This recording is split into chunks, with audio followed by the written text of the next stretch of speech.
It is 6 o'clock, speaking of that. So I'll call the meeting to order. Roll call, please.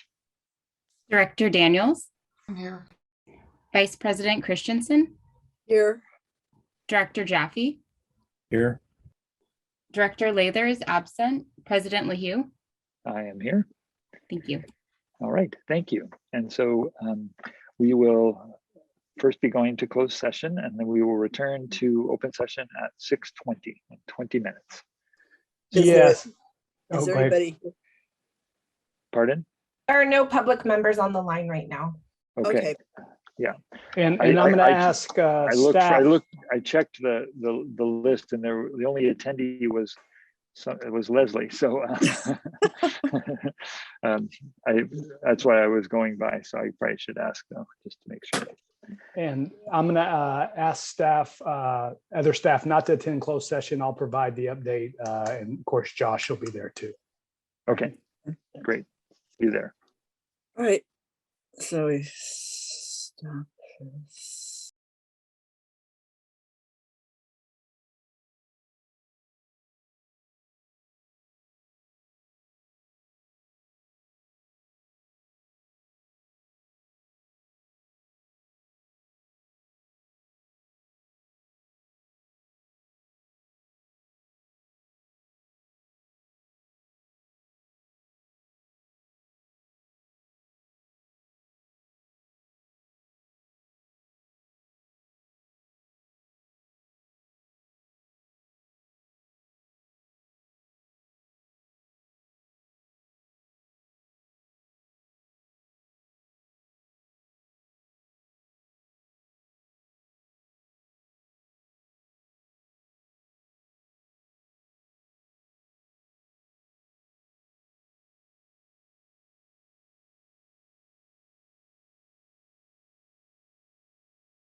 All right, let's see. Welcome back to the May 17th meeting of Soquel Creek Water District. We just completed a closed session and there was no reportable action.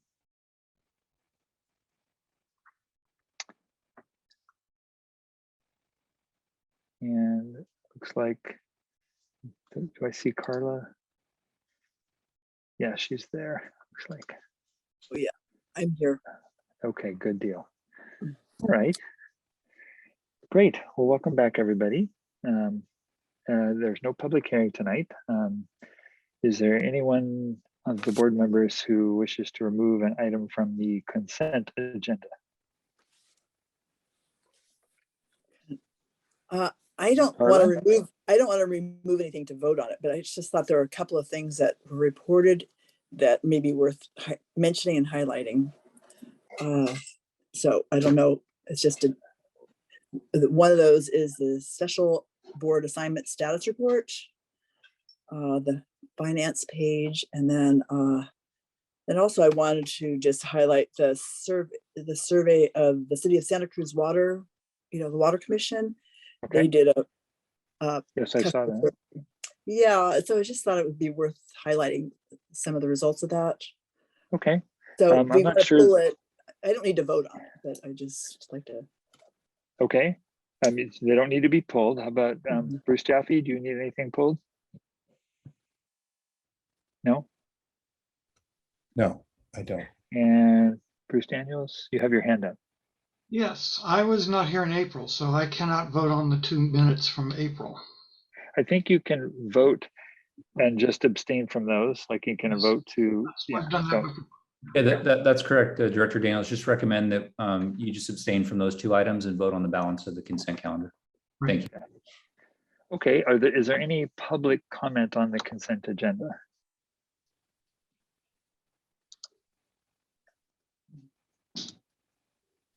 I do not see any raised hands.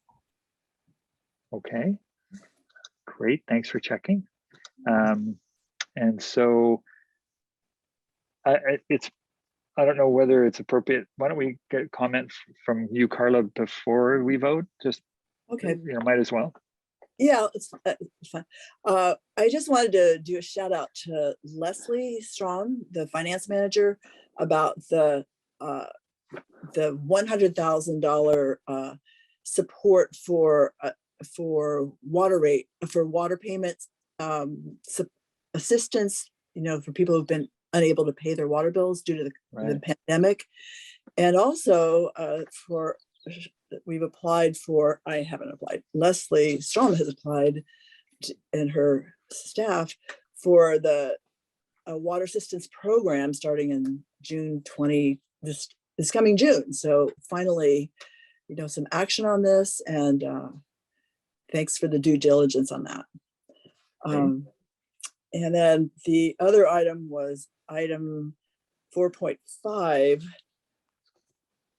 Oh, but I didn't write where it was located, but it's a report of the Santa Cruz, city of Santa Cruz's water, a survey of their water customers.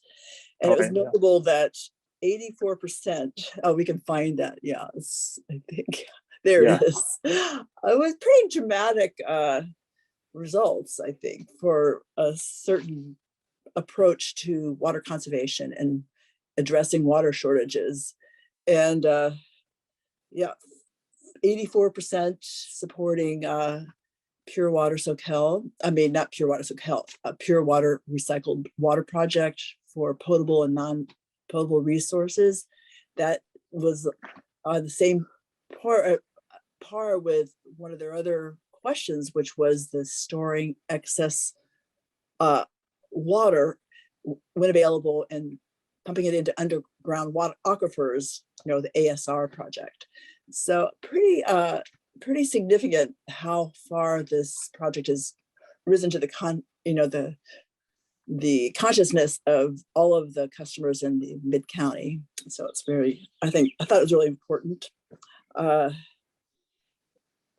Sort of a negative opinion on desal, and I don't know. I just thought the results were extraordinary. And they also had a survey of the pre and post education and the effect Right. of education on their opinions. So I thought it was pretty, thanks for including that in our consent agenda. That's all. I don't know who did it, but I thought it was a pretty good summary. Thank you. Anything else, Carla? That's it.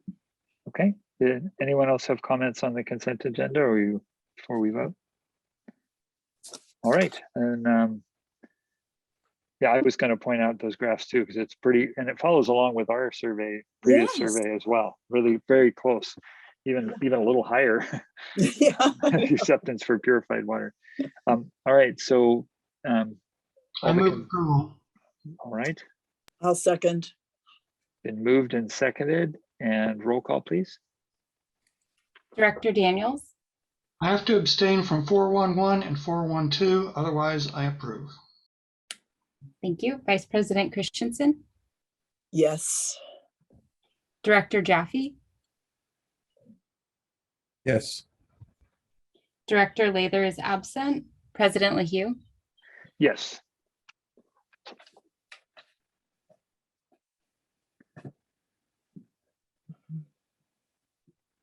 Okay, so let's see.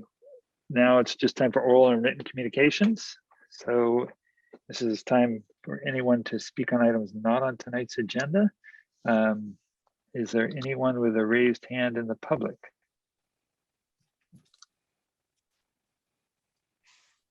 No? Okay, I don't see any. Oh wait, one of the panelists has their hands up. Bruce Jaffe, yes, sir. Yeah, I just want to say that I'm starting to see a whole lot about the state not meeting their water reduction goals. And I expect that the added publicity is going to catch our customers' attention, and I would not be at all surprised if their use went down as a result of it. Yeah. That's all I wanted to say. Ron? Yes, if nobody else has anything to say, I'd like to introduce the newest member to our staff, Nate Gillespie. As you can see, just came on the screen. We feel so fortunate to have him. I'll ask him to say a couple words in a second. He's worked at the city of Santa Cruz, most recently San Lorenzo Valley Water District. And I think one of the things that has struck me is, I do my own due diligence, even though we have a very rigorous process, and some outstanding candidates. There was not one even iota of an ill word said about you, Nate, and just glowing praise from the GM at San Lorenzo, just saying, everybody's like, you're getting one heck of a person here. So chemistry background, water quality kind of specialty. And Nate, would you like to just say a couple words about yourself? Yeah, just as Ron mentioned, spent the first part of my career at City of Santa Cruz as a chemist, and the last 6 years with the San Lorenzo Valley Water District as the water quality and treatment manager. Really excited to be with the Soquel Creek Water District, and just looking forward to serving the ratepayers with the best of my ability. Thank you. Well, welcome. Welcome. Thank you. Welcome to the Well, district. maybe one of these days we'll get to meet in person. Let's hope. All right, thanks. Anybody else have anything? Any other board members? Bruce or Carla? Yeah, I'll just also just make a brief comment on an article that Mark Milan circulated. I was going to report on that myself. It was in the Washington Post about the Colorado River and the dire description of the entire length of the Colorado, from its the northern marshes down to the dammed up part of it that's blocking outflow to the Sea of Cortez. And I will be happy to provide the reference to that if we want to recirculate that, but it just should let us all know that water is not in an endless supply in our part of the United States. It's dry, and it's predicted to be dry for a very long time, and it's going to I think people need to really be aware of that. And that goes back to Dr. Jaffe's comment about, how California is still not meeting its water reduction recommendations. And that eventually could have dire consequences for us too. Not to mention the fact that we rely on the Colorado River, the state does too, and we're part of the problem there also. So anyway, that's all. We don't, but the parts of the state do, yes, right? Yeah, but and they're getting less dependent upon it in Southern California than as they build pure water type projects.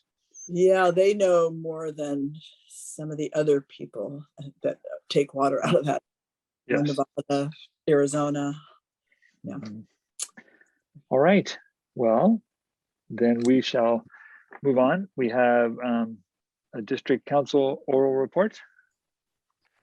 Thanks, President Hugh. Just really briefly, just wanted to provide an update on some of the Brown Act requirements.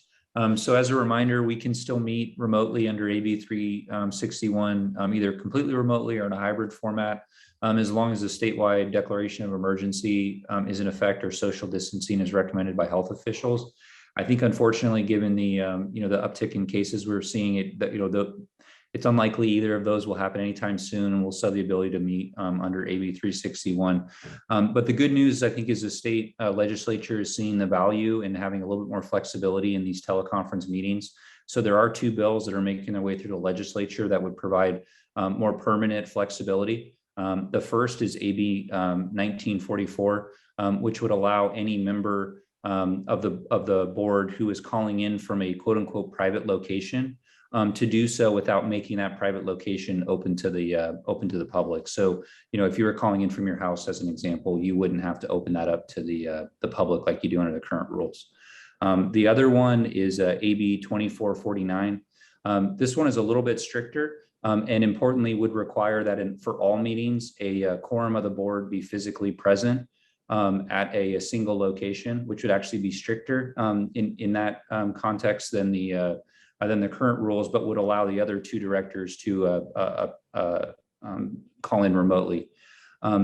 Both of these bills just made it out of committee, so it's unclear if if they'll make it all the way through the process or in what format. But I wanted to make sure to talk about that now, just given that there's been interest in receiving updates on this previously, and make sure the board will keep updating you as they move forward. I'm happy to answer any questions. Thank you. Questions? Yeah, Josh, the one that's less strict. So would you not need to post your location? That's correct. You would need to post on the agenda that you were calling in from a private location, but that actual location wouldn't have to be identified on the agenda. Okay. Okay, that's good. These days, people the way they are, that's probably a good safety factor, actually. Mhm. I agree. Okay, thank you. All right, so next item is item 7.1. It's a conditional will serve letter. Who's leading that charge? I will. Hi, Taj. Hi, good evening, board. If you recall, any project that is asking for a will serve that has a water demand forecasted above 1 acre-foot has to come to the board. Traditionally, single-family homes don't show up on this list, although this one item is on a very large lot. Not very, it's about a little bit under 1 acre.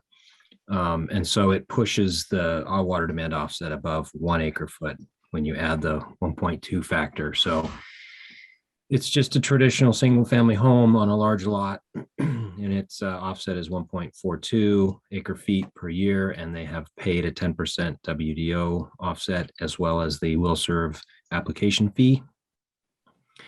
So it's for your consideration tonight. Okay. Is there any public comment on this item? Not that I'm aware of. See any hands raised? I don't see any hands raised. Okay, great. So then any board questions? I can go with Bruce Daniels first. No questions. Bruce Chappie, No questions. Carla. Well, I just have a question of whether the owners are discussing whether to do an easement, to reduce the amount of what you call that watered landscape that they would have to do. Are they discussing that at all? Not at this stage. Mhm. We'll have to, when we issue a unconditional, that will also return to the board, and we'll notice whether there's a decrease at that point in time. Okay, all right. Good point to bring that up, Carla. Okay, I'll entertain a motion. Anybody? I'll move to approve. Okay. I'll second. Roll call, please. Director Daniels, Yes. Vice President Christensen, Yes. Director Jaffe, Yes. Director Lather is absent, President LaHue. Yes. Okay, thank you.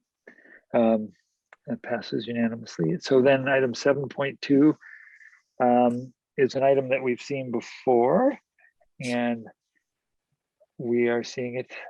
It was with another item related, and then so who's presenting this? That would be me. Thanks. Good There evening, you are. everybody. I was looking for the wave.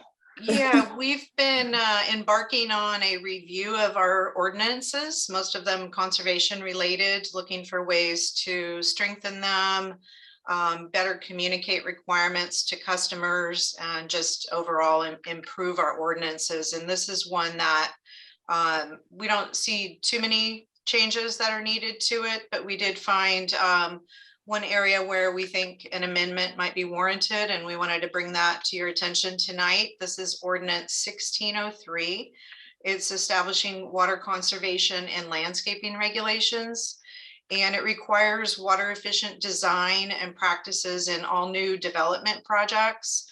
as well as in existing developments that might undergo changes in use or modifying their landscape as part of a land use permit. Our ordinance really closely parallels the state's model water efficient landscape ordinance that's required of cities and counties. But in some cases, we're more stringent and we have broader applicability.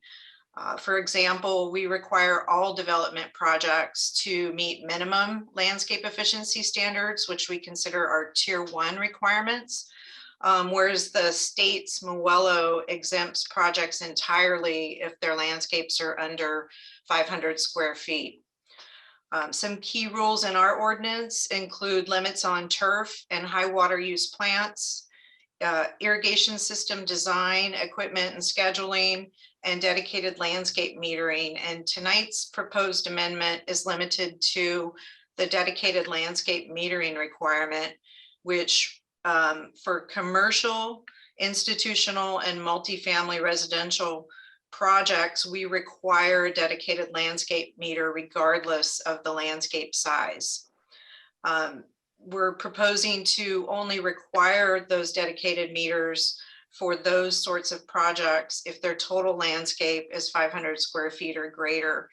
The amendments being proposed to really help reduce the short and long-term cost to customers in cases where we feel that the dedicated landscape metering is not really expected to yield significant water savings for the following reasons. Water use on these small landscapes is expected to be pretty low, especially given that they're subject to all of those other water efficient requirements in our ordinance. And that we feel leak detection on the small landscapes can be adequately performed using the site's domestic meter.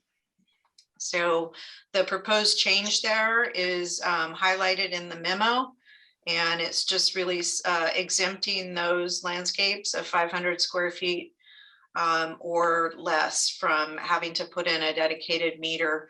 I did identify in the memo the current costs for dedicated landscape meters, so you can see it's pretty extensive, both the short-term costs of installing the service and paying the water capacity fees, as well as the long-term monthly service charges. So those are about $500 a year. With that in mind, the motions tonight are to accept the proposed amendment to 1603 as is, provide any different direction or any different revisions or amendments, or take no action. So with that, I can answer any questions that you might have.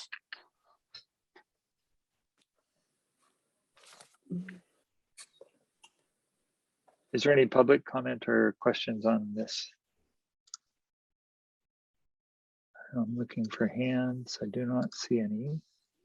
I'm not seeing any public raised hands. No. Okay. So I think we'll go to Dr. the board. Jaffe seems Yes, to have it. I meant Oh. public. Yeah, but we can start with Bruce Jaffe for questions or comment. Yeah, just wanted the question, just how was the 500-foot threshold chosen? Well, I think we're really looking at what the MWELO, the state ordinance, basically doesn't even look at, doesn't apply to projects with landscapes less than 500 square feet. So we're paralleling that. 500 is a pretty small landscape. We have seen some of those in the past, and you know, we have a lot of small businesses around here, a lot of small commercial establishments that really the only types of landscaping they have are in curbs, in the parking lot areas. It's not turf, it's just shrubs and really minimal area. So that's kind of where we landed on that 500 square feet. Okay. And you're going through all the ordinances. Was there a request from the public to go through this one? Was there? No, there was not. We previously brought changes to the water waste ordinance a couple meetings ago. We've brought portions of the 1301 or 1701 ordinance that applies to district rules and regulations, and we'll be bringing that back in, I think, the second meeting in June. We've been working internally. It's a big ordinance, and got review back from Josh and BBK, so that one will be coming your way soon too. But no, we're just taking a hard look at all of them and trying to make improvements where things make sense. Okay, thank you. Okay, and Bruce Daniels, any questions or comments? No, I don't. Carla? No, I don't. I think it's a good idea to do what you're doing though. Good work. Yeah, it's Good very work, Shelley. practical. Yeah, I think it's I think good that'll where help a lot of people. Just reading through, I can see the changes. I was just, Yeah. Yeah, Great. that's a good idea. So, and thank you for doing the track changes kind of presentation. I like that. That's helpful. You're welcome. All right. Then there were three possible ways to go: is to approve it as is. It would be one, or nobody suggested any changes, so I would say yeah. No. I move option 3. there we go. Second. All right, it's been moved and seconded. Great, thank you. Roll call, please. Director Daniels, Yes. Vice President Christensen, Yes. Director Jaffe, Yes, Director Lather is absent, President LaHue. Yes. Thanks. All right. So the next thing on the agenda is to adjourn. So I think we can do that. We will, I think we're not back for 3 weeks now. June, let's see, what is that? June 7th? Yes. So June 7th. So thank you, everybody. Keep up the good work. Appreciate it. And again, welcome, Nate, if you're still here. yeah. Good night, All right. everyone. Nay. Thank Good you. night. I'm going to go.